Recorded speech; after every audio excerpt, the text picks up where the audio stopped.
I'm sharing model railroading track laying tips, specifically how to lay out curves and easements on Ron's Trains and Things right now.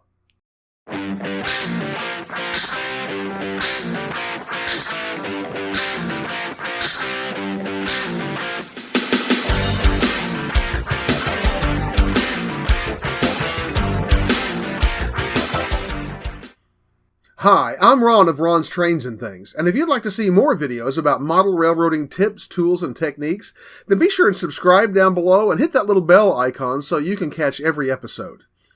In every video, I encourage you to leave your comments and questions in the comments section at the bottom of the page. You never know when one of your comments is going to inspire an idea that'll become part of a future video on this channel. If you do leave a comment or question that leads to a video, I will always give you credit for the question that you asked. And that's exactly how today's video came about. A few weeks ago, Trashman2008 asked this question. He said, "Your curves look nice and smooth, just like on the prototype. What radius do you use, and how do you get such smooth transitions?" Well, Trashman2008, that is a great question. So today I'm going to show you how I lay out my tangents, my curves, and the easements between the two in order to get smooth curves that look great when the trains run around them and that operate perfectly. And I'm also going to show you how I super elevate the curves to get that very natural, easy lean into the curves that look so great when your trains run around them. I'm going to tell you a little bit of theory behind the making of easements, and then we're going to go out to the garage and I'm going to show you exactly how I lay them out on my layout. So let's go over to the workbench and get started. I want to begin by explaining to you why easements are so important on a model railroad layout. To do that, I'm going to use these two little pieces of sectional track. Now, this is just some in-scale sectional track that I had laying around, and this curve is actually a portion of 9 3/4 inch in-scale curve, which is fairly tight radius, but I think it'll help to illustrate the point that I want to make today. If you take these two pieces of track, one straight and one curved, and you put them together with some rail joiners, you see, and of course this sharper curve really illustrates the fact that when you come from this tangent or straight track into the curve, you make a very abrupt change in direction. And that is a problem for really three reasons. Number one, when you see this on the layout, it somehow just doesn't look quite right, quite natural to just suddenly start into such a sharp curve. Secondly, when you run trains on this track on the layout, it's not going to look right when the trains come into this section of track either, because they're going to make a very sudden and abrupt turn into this curve, and it's going to look very quirky-jerky as cars enter this curve. The third reason why this is important, and probably the most important reason, is because such an abrupt change in direction can really be a problem spot for causing derailments on your model railroad. So we want to make a transition between the straight or tangent tracks and the curves, regardless of what radius we use.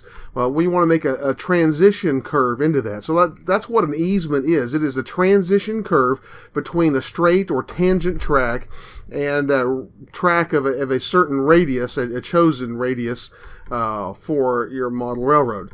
Now, prototype railroads employ teams of engineers and surveyors to help them lay out how these tracks work. But I'm going to show you a way to make that happen really, really easily. But in order to understand that process, I need you to understand two different types of curves. And that is a circular curve and a spiral curve. Okay, and to illustrate that, I'm going to use this Sharpie and this piece of ribbon and this screw. Now, if I put this screw, I'm using the back side of a piece of foam here, because I'm going to use the front side to lay out our track work in just a little bit. I've got a loop that will slide easily tied around the screw and a loop on the other end of the Sharpie. And so this is a radius from the screw to this Sharpie. And if I make a circle or an arc with this Sharpie, this piece of ribbon is keeping this circle at a constant radius. And at that constant radius, I'm running out of room on my foam, but as we come around at that constant radius, when we come around 360 degrees, our circular curve is going to run back over itself, just like that. It's going to make a complete circle. That is a circular curve. It's a constant radius curve. Now, if I were to take this same ribbon and I were to wrap it around this screw so that it couldn't spin like it was before, now if I start to make a radius and start to make a circle around, as the ribbon wraps around that screw, it is getting ever slightly smaller. And when I come back around to the other side, look, my radius doesn't match. I didn't make a circle. Rather, what I made was a part of a spiral. And if I were to keep, my ribbon's slipping here, if I were to keep going around the screw, I would keep making an ever tighter spiral until ultimately it would spiral all the way into the point. That is a spiral curve. Now, our radius track on our curves are circular curves. If you use snap track like I was showing you a while ago, they are a constant radius. Most of you probably use flex track, but you use a certain radius and you lay out your curves with that radius in mind. What we need for the transition from a tangent track to our chosen radius is a section of a curve that is a spiral curve that transitions gradually but continually from a larger radius down to the radius of the curve that we want. And that makes that smooth transition. That's what an easement is. It is a portion of spiral curve that transitions between a tangent track and a curved track of a certain radius. Now, again, the prototype railroads, they use all kinds of engineers and a lot of mathematical formulas. I'm going to show you a simple way to do this easily and quickly on your model railroad in a way that's going to look great. So let's turn this piece of foam over and we'll show you exactly how that works. Now let me show you how we lay out a curve and the easement coming into a curve off of a tangent. You can see here that I've already drawn out a tangent track coming up to the area where I'm going to put my curve here. First of all, I want you to let you know I'm working in Sharpie here so you can easily see it on camera. And I'm going to be using black Sharpie to mark my actual track center lines. And I'm going to be using an orange Sharpie to make reference marks so you can tell them apart. But I want you to know that I would never use Sharpie or any other kind of ink to actually lay this out on my train layout. I would never use anything but pencil. Two reasons why. Number one, pencil, if you make a mistake, you can erase pencil and work back over it, and that makes a lot less mess, and it's a lot easier to see what you're doing on your new marks. Number two, Sharpie or any kind of ink that you put on the layout, if you then come back in to do ballast or scenery, if you happen to use an alcohol-based product or alcohol instead of wet water to help get your glue in, it will bring that ink to the surface. And I actually had that happen once many years ago. I had used some red Sharpie to mark some reference lines. I used alcohol to soak the area for the sake of scenery later, and that red just came bleeding right through. So never use Sharpie or any kind of ink, in my opinion, on your actual layout. Don't use anything but pencil.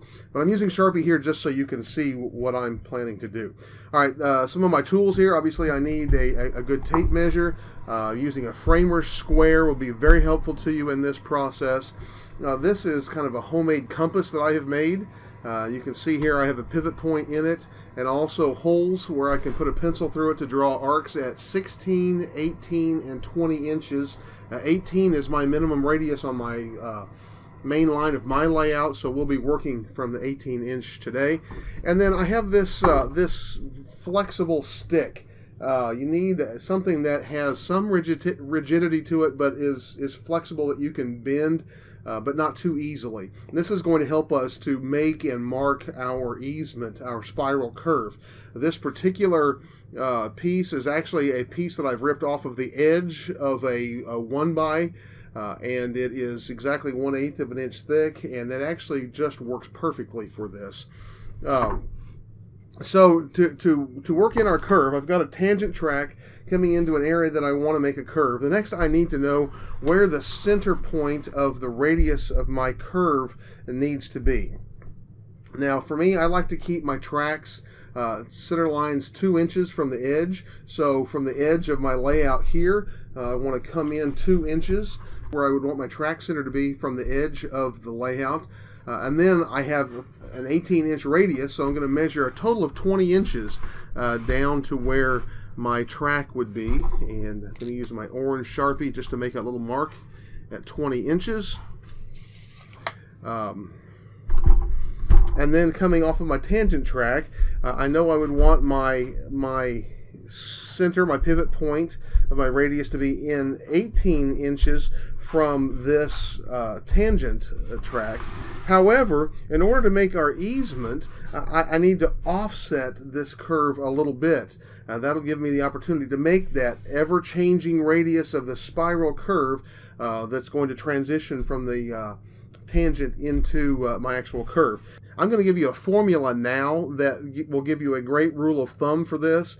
If you don't want to try to remember the formula and do the math, I'm also going to show you a chart a little bit later in this video that you can use just to mark those. But a good rule of thumb is you want your offset here to be 1/64th of what your radius is. Okay, so you take your radius, divide that by 64, and you're going to probably have to get something to help you convert from decimal to fractions, but that's going to give you about what you need. Now, with an 18-inch radius, my offset is going to be about 1/4 of an inch. Okay, so I'm going to put my framing square on this 20-inch line. This is the line, it's 20 inches from this edge. I'm going to line it up right on that line, and I'm going to line it up perfectly over here with my tangent center line.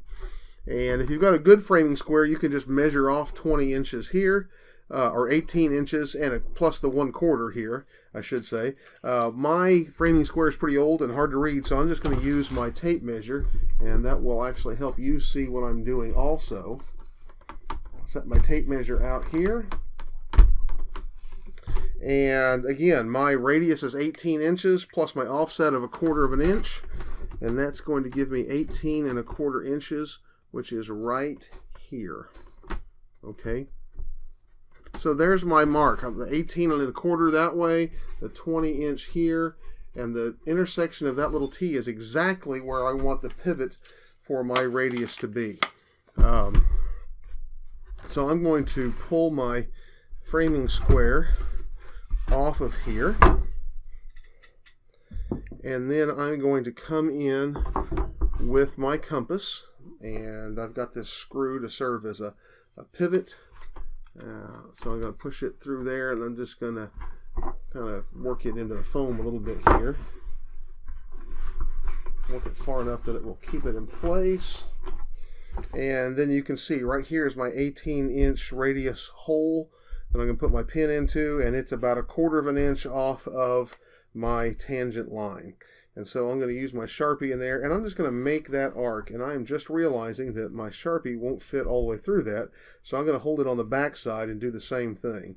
And just going to make my 18-inch radius arc, and I'm going to make it all the way around to 90 degrees. Just to give us a good view of what that's going to be. So there you can see I've got this 1/4 inch offset. Now with that 1/4 inch offset, I need my tangent space. And again, this area right here is where I marked my 20 inch my 20 inches off of the end of my layout. So one thing I didn't do is mark that well here, so I'm going to put my square back in here on the marks that I made here at 20 inches and on my tangent line. I'm going to make that 20-inch mark here also, just as a reference line. I'm making that in orange as a reference mark. Okay, so this point here is actually the point at which my radius circle curve meets the tangent curve, but it's offset. Now, in order to turn that offset into a spiral curve, I need a distance for transition. And my formula here is that I want my transition distance each side of this reference mark where the curve and tangent come together to be 60% of my radius, or approximately 60%. So in this case, that's going to be 10 inches. So I'm going to measure down my tangent here 10 inches. And I'm going to make a mark, orange mark for reference, 10 inches. And I'm realizing now you can't see that on camera, so I'm going to move my camera in just a minute so you can. But I'm also, before I do, I'm going to make that same mark up along my curve. Now, I'm just getting as close as I can along the curve, going from my reference point here, where my circle curve meets my tangent. I'm going to measure up 10 inches and make a mark there. And that is going to be the beginning and ending points of my spiral curve. I'm going to adjust my camera just a little bit so you can see this better, and then we'll come back and finish this process. Okay, now with my camera adjusted, you can see the area that I'm working in a little better. Again, here's my tangent. Here's my reference mark for the beginning of my spiral curve for my easement. Here is the reference mark for the end. So this is where we transition out of the tangent. This is where we transition into the radius curve. And I want to use this flexible stick to help make that that curve. So the first thing I need to do is I need to secure this end of this flexible stick so that it will not shift off of the tangent. We want it to bend around this point, so I want to bring it just to the side of this line, because I'm going to be marking along the side of this, and I'm just using some screws that I'm just going to push in or drive in with my fingers to help hold this in place. This is a lot easier if you're working in plywood than in foam, just because the plywood's more rigid and holds the screws in place better. But we'll make this work. So I'm going to drive one there at my pivot point, and then I'm going to put some other screws, a couple other screws back on the back side of this, just along, right up against it and tight, to help hold it in place. There you can see I've just driven the screw not into the wood at all, but just against it on one side here for it to pivot on, this side for it to help hold it in place. And because we're working with foam, I'm going to put at least one more in there just to help hold that straight, because this foam has a lot of give to it. And I think if we're careful, that might work. Okay. Then I want to bend my flexible stick here, and I need to keep it so that it doesn't pop out to the outside of my tangent track, which it can do. You can come out here, you see, and I've popped out to where I'm actually curving out and then back in. I don't want to do that. I want to keep it where it's either along this tangent line or curving into the tangent line. And then I want to curve it here so that it joins the radius of my curve, starting right at that point that I marked as my transition point. I don't know how easily you can see that, but right there, you see I'm right along the curve of the radius, right up to my transition point here. And then I want to bring this, make sure this stays in place here up close. And then this is a good time for me to put in a couple more of these screws, just to make sure that this isn't popping out where I don't want it. Okay, we're right along the tangent track here, curving in and matching the curve of the radius, starting at my transition point there. Now I'm going to come in with my black Sharpie, and I'm just going to make a line for the new curve, the transition curve, right along the inside of this stick. And now, as I take this loose, I can just pull the stick out. And now you can see I've got this nice transition curve here. As I would go to lay cork on this and then lay track on it, I would lay right along this line, ignoring this line. For the sake of our argument here, this line can go away completely. This line can go away completely. And I just transition right into my radius curve from here to here. And I've made a nice, gentle easement going into my curve. It's going to look much, much better when I get track laid on there as the trains run through that. They're also going to run much more smoothly, much more reliably, not as prone to derail because of this easement. So that's a good way to make your curves look good and operate good. Now I'm going to come back in just a couple of minutes and show you how I super elevate my track around a curve like this. So we'll come back and do that in just a moment.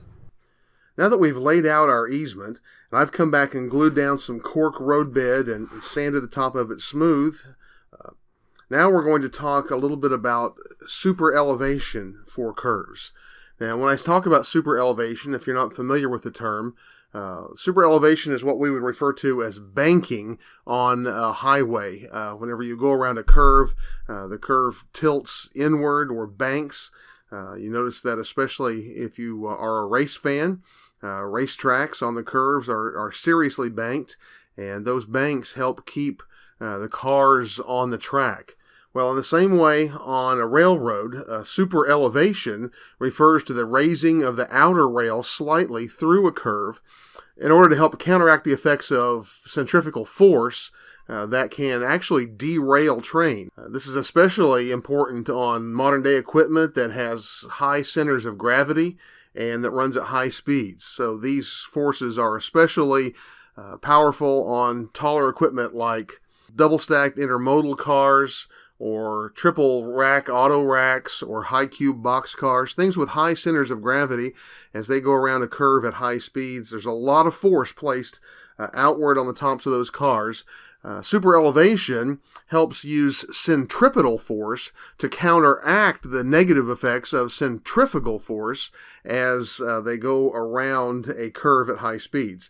In other words, centripetal force is that force that pushes inward on an object that is going around a curve or that is moving in a circular pattern and helps hold it within the radius of the curve. In this case, centripetal force is exerted by the rails upon the flanges of the train, but that centripetal force is multiplied by the banking or the super elevation of the outer rail, which causes that outward force of centrifugal force to actually push downward on the car and help hold it on the rail rather than give it the opportunity to tip over and possibly derail.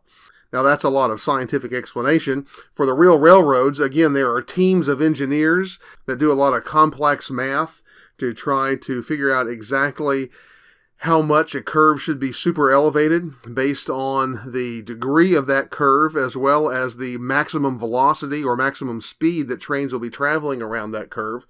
On our model railroads, honestly, we don't need super elevation to keep our trains on the track. If you have trains flying off the track around a curve on your model railroad, then you're running your model railroad like a racetrack. You're running your trains way too fast because physics doesn't scale. And so the actual physics of our smaller scale trains, if we're running at realistic scale speeds, there's not enough force there to force our trains off of the tracks. However, some super elevation does make our trains look a lot better as they lean into the curves around our model railroad pikes. So super elevation, in our case, is really for the purpose of aesthetics, making the trains look better as they run. So having said that, let's talk about how we super elevate our tracks on our curves on a model railroad. We want to lift the outer rail slightly, but not to a large degree. The minimum amount that the outer rail is super elevated on the prototype is about 3/4 of an inch. The maximum would be about 6 inches. So obviously we need something somewhere in between there. A train looks best, I think, whenever it's got a lean into a curve of somewhere in the vicinity of 2 to 3 degrees. Definitely you don't want more than 3 degrees, I don't think, unless you're running bullet trains or high-speed passenger trains somewhere. So what I do is I elevate the outer rail of my flex track around a curve by using masking tape. Now in this case I've got painter's tape. Regular masking tape might work a little bit better, but ultimately it's not about the stickiness of the tape, because the tape is going to be held down by our track, which is going to be glued down, held by ballast. There'll be all kinds of other things holding it in place. What we want is the thickness of the tape. And what we do is we literally stack the tape until we get the amount of elevation underneath the outer rail that we want. I've used a caliper and actually measured the thickness of painter's tape, and I've discovered two things. First, it doesn't run perfectly consistent in thickness. That the average thickness of painter's tape is about 0.04 of an inch. So what that means as I go to super elevate my track is I want to stack layers of this tape until I get the height of super elevation that I want on my track. Now, 2 strips of painter's tape would come out to 0.08 of an inch, which in scale is about 1.5 inches. 3 strips comes out to 0.12 of an inch, which comes out to about 2.25 inches.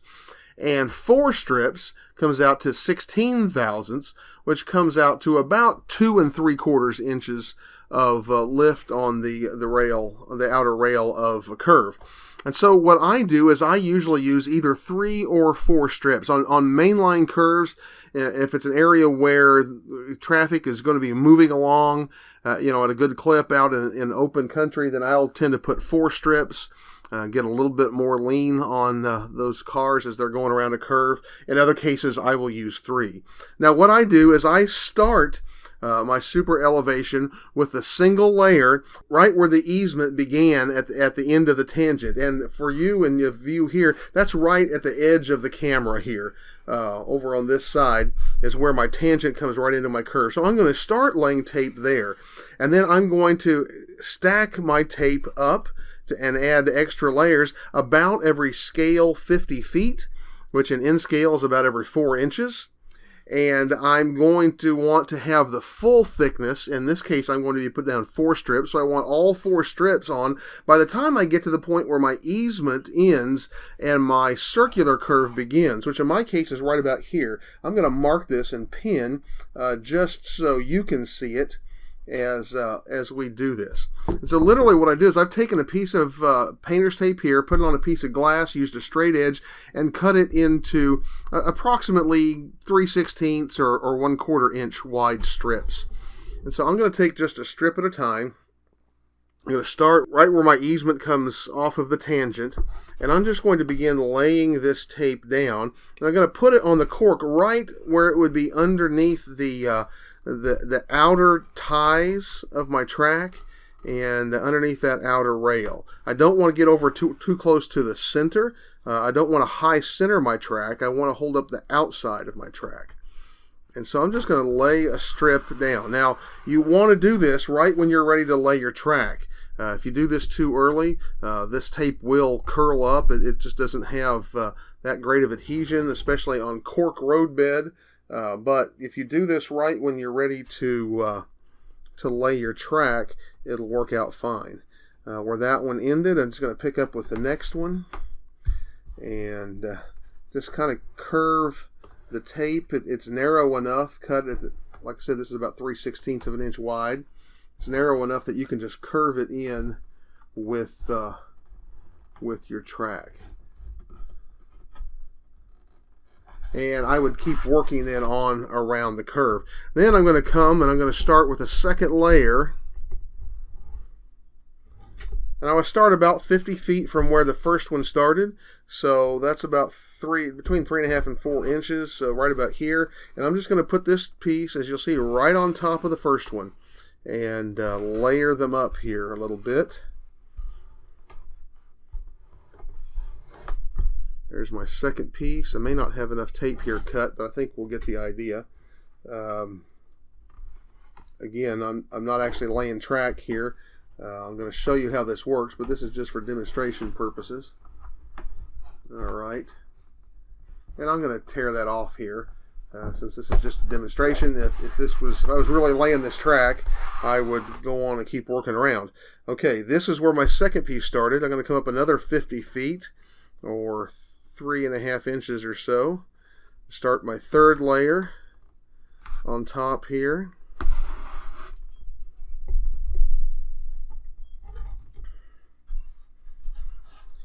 And right where that one left off, put this one on. I'm going to keep working it around. Now, I told you as we were working on the easement, I talked to you about the difference between a circular curve and a spiral curve. Well, here with an easement, what you're really creating is a vertical spiral curve. Just like our easement was a horizontal spiral curve, this is creating a vertical spiral curve, not unlike the track on a roller coaster when it goes into a barrel roll. If you think about that kind of geometry, that's exactly what we're doing with superelevation, only to a much lesser degree. The track is coming up and rolling in a spiraling curve. It's not a constant amount as it begins here. You want to slowly bring it up and work your way around. Now, I only have laid 3 layers here. If I was actually laying this track, I'd keep going. I'd come back and I'd add a 4th. My 3rd one started here. My 4th one would start about here, which you see is plenty of room before I've gotten to where my circular curve begins. And then I would come back and lay my track in here. Of course, we would begin by reaching it clear down into the tangent, and then I would just lay it right on here, just like I normally would lay it, centered right on my roadbed. And the only thing we want to make sure is that the outer ties are sitting on that tape, which is our spacer. And I would come in, I usually glue my track down with a latex caulk. And so I would put a thin layer of latex caulk on here. I would knock it down with a putty knife, but I would leave it thick enough that it could still reach down into the cork, up through the thickness of my tape on the outside for my super elevation, and still get up into the lower part of my railroad ties without squishing all the way up. But track laying like that is something that we will do in another video. I'll show you exactly how I do that sometime. And then whenever I'm laying track, I like to tack it down while it's drying with just simple push pins. This is really, really easy working on foam. You literally can just push it down in there, and in scale, the great thing about it is those push pins actually will fit right down in between the rails and almost keep the rails exactly where you want it. It fits just almost exactly in between the rails. And so I'll just put a push pin literally just every few inches around a curve, making sure that I've got it exactly where I want it. And again, in this case, we're making sure that the outer ties are staying right on my super elevation strip. And this just helps me make a nice curve as I work my way around.